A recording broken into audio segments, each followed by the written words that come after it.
ले सकें। अगर कोई स्टूडेंट जो जिसकी तैयारी इतनी अच्छी नहीं है, पर आखिरी दिन, जिस तरह अब मोस्टली सब स्टूडेंट्स ऐसे ही करते हैं, आखिरी 2 दिन बैठ के वो तैयारी करते हैं, तो उन 2 दिनों में ये पेपर की, अगर ये इस तरह के क्वेश्चन, अगर इन क्वेश्चंस की इन 2 दिनों में भी अगर तैयारी हम लोग कर लेते हैं या सिंपल अगर पढ़ भी लेते हैं, तो तब भी हम अपने पेपर में अच्छे नंबरों से पास हो सकते हैं बच्चे। अच्छे hello students, welcome to Punjab study hub with Maria. आज हम सबसे इम्पॉर्टेंट क्वेश्चन डिस्कस करेंगे जो 2026 के एग्ज़ाम्स में लाजमी आएंगे। ये तमाम लोग क्वेश्चंस आपने अच्छे से प्रिपेयर कर लेने हैं। अगर ये क्वेश्चंस आप अच्छे से प्रिपेयर कर लेते हैं तो ऐसा हो ही नहीं सकता कि आपके सवाल आपके इस क्वेश्चन में, इस पार्ट में अच्छे नंबर ना आए, क्योंकि यही सवाल ही इंशाल्लाह बोर्ड में दिए जाएंगे।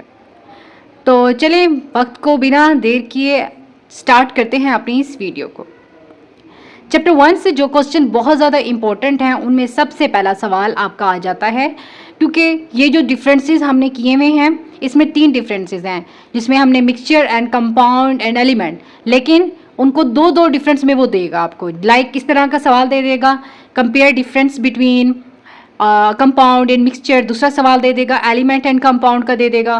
थर्ड वन वो इस तरह का सवाल देगा, केमिस्ट्री की डेफिनेशन दे देगा एंड एक्सप्लेन, और ये कह देगा कि आपको कुछ ब्रांचेस को एक्सप्लेन करना है। लाइक कुछ ब्रांचेस में आप एक्सप्लेन करोगे फिजिकल केमिस्ट्री, यानी अबाउट 5 to 6 ब्रांचेस आप डिस्कस करें, इसमें भी आपको कंप्लीट नंबर मिल जाएंगे इंशाल्लाह। तो ये वो सवाल हैं जो आपको अच्छे से प्रिपेयर करने हैं। अब आ जाते हैं चैप्टर 2 की तरफ। चैप्टर 2 भी बहुत ज़्यादा इंपॉर्टेंट है। अब न्यू बुक में जो चैप्टर है ये एक्सप्लेन बोहर एटॉमिक मॉडल, पहला सवाल आपका एक्सप्लेन बोहर एटॉमिक मॉडल दिया गया है। ये वाला सवाल आप ओल्ड बुक से भी कर सकते हो और न्यू बुक से भी कर सकते हो, क्योंकि आप लोगों को रिलैक्सेशन दी हुई है। आप लोगों का कोर्स बीच में आया था, तो अब रिलैक्सेशन ये है कि ये आप क्वेश्चन, अगर आपने, क्योंकि 8th क्लास में भी आपने वो बुक पढ़ी थी ओल्ड बुक, तो आप ओल्ड बुक से भी वो क्वेश्चन कर सकते हो, और अगर वेरी गुड अगर किसी ने न्यू बुक से भी किया हो तो ये भी अच्छा है। दूसरा सवाल ये आ सकता है, describe the discovery of proton, proton की डिस्कवरी के बारे में एक सवाल आ सकता है, उसकी वर्किंग के बारे में आ सकता है, और उनकी क्या क्या कॉन्सिक्वेंसेज और कौन से रिजल्ट हैं। तो दूसरा सवाल ये बहुत ज़्यादा इंपॉर्टेंट है।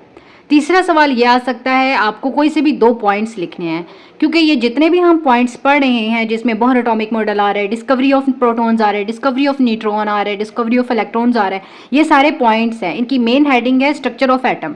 तो स्ट्रक्चर ऑफ एटम के अंदर जो मेन इसकी हेडिंग वो स्ट्रक्चर ऑफ एटम है, उसके अंदर भी ये 5-6 पॉइंट्स बताए जाते हैं। तो इनमें से कोई से भी 2 पॉइंट्स आप लिख सकते हो। इस तरह से भी सवाल आपका आ सकता है। इन क्वेश्चन को अगर आप अच्छे से कर लेते हो तो इंशाल्लाह आपकी ये 2, क्योंकि आपकी ALP में जो पेयरिंग स्कीम बताई हुई है उसमें चैप्टर 1 और चैप्टर 2 की पेयरिंग बताई हुई है।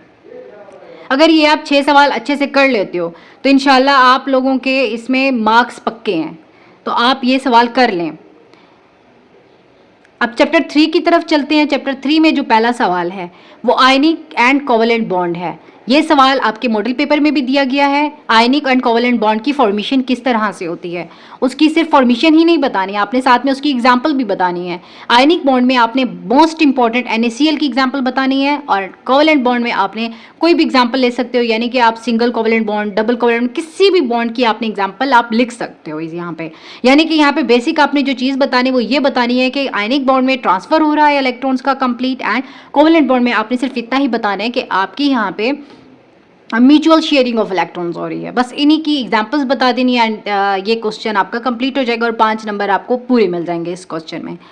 दूसरा सवाल है आयनिक बॉन्ड को आपने एक्सप्लेन करना है। ये सवाल भी बहुत इंपॉर्टेंट है। इसमें आपने अगेन डेफिनेशन देनी है, डेफिनेशन के साथ आपने इसकी एग्जांपल देनी है। एग्जांपल में फिर आपने बताना है कि NaCl किस तरह से अपने Na जो है वो किस तरह से अपना एक इलेक्ट्रॉन डोनेट करे कंप्लीटली, और Cl इसको किस तरह से एक्सेप्ट करे।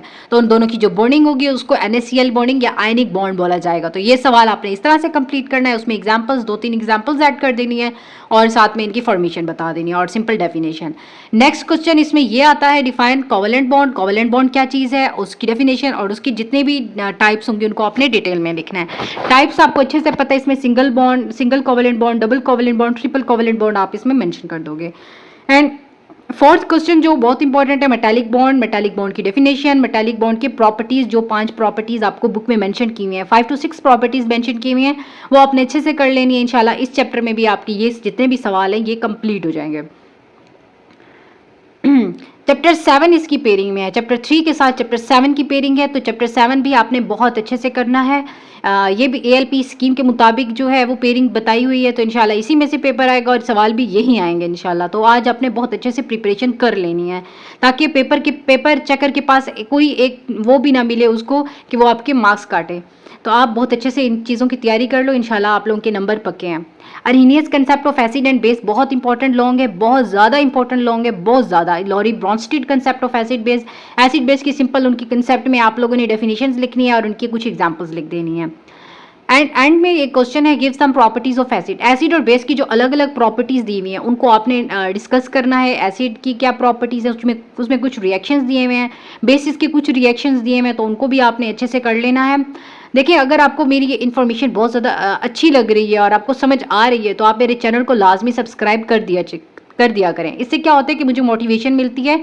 मैं ऑलरेडी बहुत ज़्यादा स्ट्रगल कर रही हूँ कि बच्चों को जो है वो प्रॉब्लम ना हो, उनके लिए आसानी हो। वो हम लोग भी स्टूडेंट रहे हैं, हम लोग के लिए बहुत से मुश्किलात होती थी, लेकिन टीचर नहीं होते थे अच्छे समझाने वाले। तो जब अब हम लोग टीचर बन गए हैं तो हम लोग को पता है कि कौन से पॉइंट्स पे स्टूडेंट्स को जो है वो प्रॉब्लम्स होती हैं, कहाँ कहाँ पे उनको कौन से पॉइंट्स समझ नहीं आते, तो उन सब को अब हम ओवरकम कर रहे हैं। और हमारी यही कोशिश होती है कि हम अपने स्टूडेंट्स को बहुत अच्छे से एक्सप्लेन करें ताकि वो पेपर में अच्छे नंबर ले सकें। अगर कोई स्टूडेंट जो जिसकी तैयारी इतनी अच्छी नहीं है पर आखिरी दिन, जिस तरह अब मोस्टली सब स्टूडेंट्स ऐसे ही करते हैं, आखिरी 2 दिन बैठ के वो तैयारी करते हैं, तो उन 2 दिनों में ये पेपर की अगर ये इस तरह के क्वेश्चन, अगर इन क्वेश्चंस की इन 2 दिनों में भी अगर तैयारी हम लोग कर लेते हैं या सिंपल अगर पढ़ भी लेते हैं, तो तब भी हम अपने पेपर में अच्छे नंबरों से पास हो सकते हैं बच्चे, अच्छे नंबरों से। तो ये बहुत गलत कंसेप्ट बनाया हुआ है कि आप लोगों को पूरा पूरा साल पढ़ना पड़ेगा। ठीक है, कुछ बच्चे नहीं पढ़ते, हम लोग भी स्टूडेंट हैं, हम लोग भी उस टाइम इतना ध्यान नहीं देते थे, लेकिन जाहिर सी बात है, आप पेपर है और 60 मार्क्स का ये पेपर है और न्यू बुक का, और आप लोगों के लिए तो बहुत एडवांटेजेस उन्होंने दिए हुए हैं, आप लोगों को पूरी एक स्कीम दे दी है। तो इस स्कीम के मुताबिक ही पूरा पेपर आएगा। आप बस इन क्वेश्चंस को अच्छे से रट लो, इंशाल्लाह आप लोगों के पूरे नंबर आएंगे। और मेरे चैनल को भी लाजमी आप लोगों ने सब्सक्राइब कर लेना है ताकि इस तरह की इंफॉर्मेटिव वीडियोस आप लोगों की तरफ आती रहें। चलो बिना टाइम वेस्ट किए चैप्टर 8 की तरफ चलते हैं। जिस तरह मैंने बताया है कि पिछले जितने भी चैप्टर्स हैं वो पेयरिंग के मुताबिक मैंने बताया है। अब चैप्टर 8 और चैप्टर नंबर 10 की भी पेयरिंग है। तो इस पेयरिंग में जो चैप्टर 8 में बहुत ज़्यादा इंपॉर्टेंट सवाल दिए गए हैं वो आप लोगों के पहला सवाल आ जाता है आयनाइजेशन एनर्जी, यानी कि आप आयनाइजेशन एनर्जी की डेफिनेशन लिखोगे और साथ साथ आप उसकी ट्रेंड भी बताओगे कि आयनाइजेशन एनर्जी का जो है वो ट्रेंड अलोंग द पीरियड्स क्या है, अलोंग द ग्रुप्स क्या है। तो उसको आपने अच्छे से एक्सप्लेन करना है। पीरियड्स एंड ग्रुप्स की कुछ इन्फॉर्मेशन बतानी है, लाइक आपको अच्छे से पता होगा, आप स्टूडेंट को आपके टीचर्स ने अच्छे से एक्सप्लेन किया होगा आप लोगों को कि जो ये एक सिंपल ट्रेंड है, उसमें क्या होता है, आपके अगर टॉप टू बॉटम अगर एलिमेंट्स जा रहे हैं, टॉप टू बॉटम एलिमेंट्स आपके इंक्रीज होती हैं, उनका एटॉमिक साइज इंक्रीज होता है। तो किसी भी एटम का अगर एटॉमिक साइज इंक्रीज हो रहा है तो इसका मतलब उसका जो शेल है वो भी इंक्रीज होने, उसका साइज इंक्रीज हो रहा है। तो वो साइज, ये ट्रेंड अगर आपको पता होगा तो इससे आप बहुत आसानी से आप आयनाइजेशन एनर्जी का बता सकते हैं कि आइदर आयनाइजेशन एनर्जी इंक्रीजेस और इट विल डिक्रीजेस। तो ये क्वेश्चन बहुत ज़्यादा इंपॉर्टेंट है। Next question explain atomic radius वाला भी आ सकता है क्योंकि उसमें प्रॉपर बुक में एक हेडिंग दी हुई है।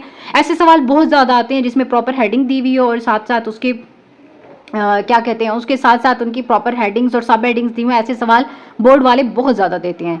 लाइक अगला सवाल है, उसमें सिमिलैरिटीज़ बताए हुए हैं कि why the chemical properties of the group, जो एलिमेंट्स के जितने भी एलिमेंट्स पीरियोडिक टेबल में होते हैं, जो ग्रुप में होते हैं, why there chemical properties are similar to each other, क्यों उनकी केमिकल प्रॉपर्टीज सिमिलर हैं। तो ये एक प्रॉपर सवाल होता है, इसमें कुछ एग्जाम्पल्स आप दे दोगे तो इंशाल्लाह चैप्टर 8 से भी आप लोगों के लॉन्ग कंप्लीट हो जाएंगे। अब चलते हैं नेक्स्ट चैप्टर की तरफ, चैप्टर नंबर 10। ये जो चैप्टर नंबर 10 है इसमें 2 बहुत मोस्ट इंपॉर्टेंट क्वेश्चन है जो प्रॉपर हेडिंग्स के साथ, जो क्वेश्चन खुद भी बता रहे हैं कि हमने आना है, हमने अच्छे से प्रिपेयर किया जाए। तो उसमें क्वेश्चन नंबर 1 है effects of acid rain. Acid rain के इफेक्ट्स बहुत इंपॉर्टेंट हैं, बहुत ज़्यादा इंपॉर्टेंट हैं। 5 से 6 हेडिंग्स हैं छोटी छोटी, और छोटे से उसके इफेक्ट्स हैं एग्रीकल्चर, मेडिसिन, और इस तरह से उसके इफेक्ट्स बताए हुए हैं। बिल्डिंग पे क्या इफेक्ट्स हैं, एग्रीकल्चर पे क्या इफेक्ट्स हो रहे हैं एसिड रेन के। तो वो सारा कुछ आपने एक्सप्लेन कर लेना है 5 पॉइंट्स में। इंशाल्लाह इसमें भी आप लोग 5 नंबर ले लोगे। दूसरा सवाल जो इस चैप्टर का इंपॉर्टेंट है वो ये है, एक्सप्लेन देयर पोल्यूटेंट्स एक इस बुक में चैप्टर नंबर 10 की चैप्टर नंबर 10 में जो है पोल्यूटेंट्स और उसके हार्मफुल इफेक्ट्स की छोटी छोटी हेडिंग्स बताई हुई हैं और 5 उसके प्रॉपर हार्मफुल पोल्यूटेंट्स हैं और उनके कुछ इफेक्ट्स हैं। तो ये क्वेश्चन भी मोस्ट इंपॉर्टेंट है, बहुत अच्छे से प्रिपेयर कर लेना है आपने।